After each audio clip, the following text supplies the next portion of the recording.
Azad Samaj party के राष्ट्रीय अध्यक्ष चंद्रशेखर आजाद थोड़ी देर में मेरठ पहुंच रहे हैं। वो थिरोट गांव जाएंगे जहां पर ललिता गौतम की हत्या कर दी गई थी। मेरे साथ पार्टी के ही नेता बाबर खरदोनी हैं, उनसे जानेंगे कि आज का क्या कार्यक्रम है। ये बताइएगा कि आज यहाँ पर चंद्रशेखर आजाद को आना है, लेकिन उससे पहले हम देख रहे हैं कि यहाँ पर पुलिस ने पूरी दीवार खड़ी कर दी है कानून की। इसको कैसे तोड़ेंगे? भाई एक पीड़ित परिवार से मिलने के लिए आ रहे हैं और वो पीड़ित परिवार से मिलके ही जाएंगे। और जिन लोगों के साथ कल परसों कप्तान साहब ने मिसबिहेव किया है, उन लोगों से भी जेल पे जाके मिलने का प्रयास करेंगे और उनसे मिलेंगे जाके। जेल भी जाएंगे? हाँ, जेल भी जाएंगे। और जो पीड़ित हैं, जो परिवार है ललिता गौतम का, उनसे भी मिलेंगे? उनसे भी मिलेंगे।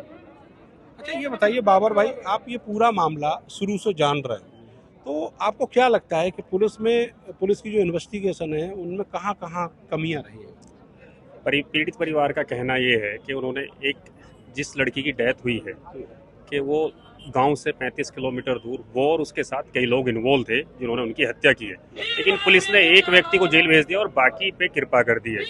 तो पीड़ित परिवार का कहना यह है कि उन लोगों को क्यों बचाया गया है और सही जांच हो, सही पड़ताल हो और हमें न्याय मिलना चाहिए। तो न्याय के लिए वो लोग कल धरना प्रदर्शन कर रहे थे, उन्हें प्रदर्शन नहीं करने दिया गया। उन्हें प्रदर्शन की जो जगह चयनित की गई है प्रशासन द्वारा, उसमें ताला लगा दिया गया। वो बाहर बैठे तो उनके साथ कप्तान साहब और पुलिस ने जाके बदतमीजी की, जिसका अब ये आज हमारे राष्ट्रीय अध्यक्ष माननीय सांसद चंद्रशेखर आजाद जी आ रहे हैं, पीड़ित परिवार से मिलेंगे, उन पीड़ित से भी मिलेंगे जिन पीड़ित के साथ ये हुआ था। इसका ये कहना है कि उन्होंने जो मुख्य आरोपी है अंकुर चौधरी, उसको तो जेल भेजा ही है, उसके बाद 2 और लोगों को उन्होंने जेल भेजा, लेकिन कोर्ट ने जो 7 साल की कम की सजा है उसकी वजह से उनको जमानत दे दी।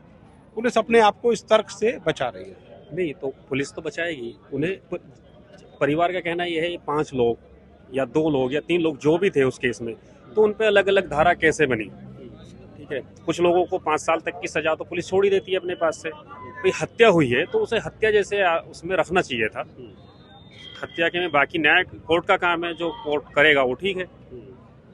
आपको लगता है कि जो लोग यहाँ पर प्रदर्शन कर रहे थे उनका एक क्रिमिनल रिकॉर्ड भी पुलिस लेकर आई है, तो उस पर क्या रिएक्शन है आपका? आपकी पुलिस को इतनी ताकत है, पुलिस तो अभी हम सबका क्रिमिनल रिकॉर्ड बना देगी।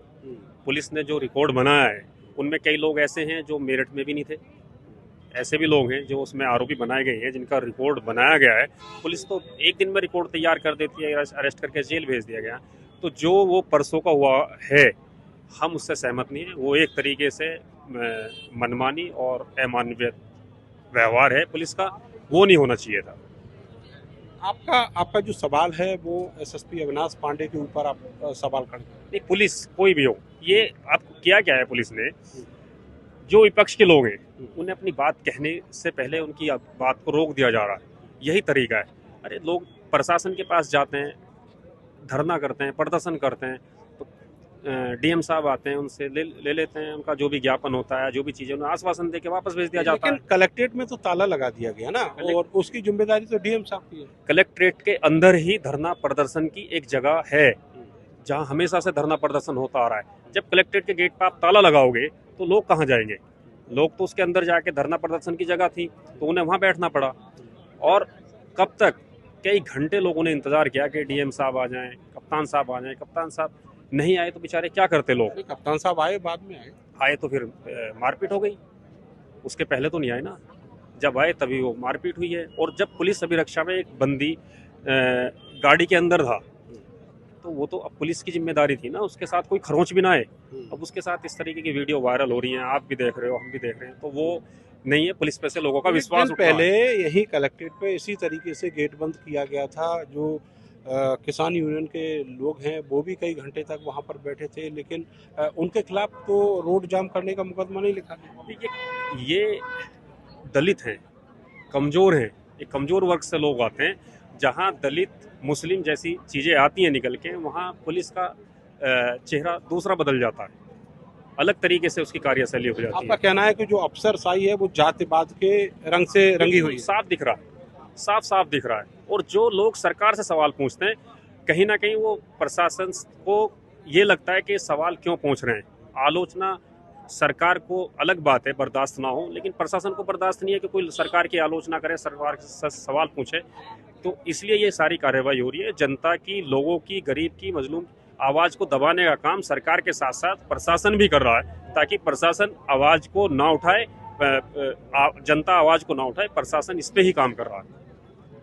बहुत शुक्रिया हमसे बात करने के लिए। तो अभी चंद्रशेखर आज़ाद थोड़ी देर में यहाँ पर पहुँचने वाले हैं, लेकिन उससे पहले उनको मेरे पीछे ये जो पुलिस फोर्स की दीवार खड़ी हुई है और साथ में जो बैरिकेड है वो भी पार करनी पड़ेगी, तब वो इस NH के आगे जो टोल है और आगे का जो उनका सफ़र है वहाँ तक वो पहुँच पाएंगे। कैमरा सहयोगी सानू के साथ मैं नरेंद्र, भारत समाचार, मेरठ।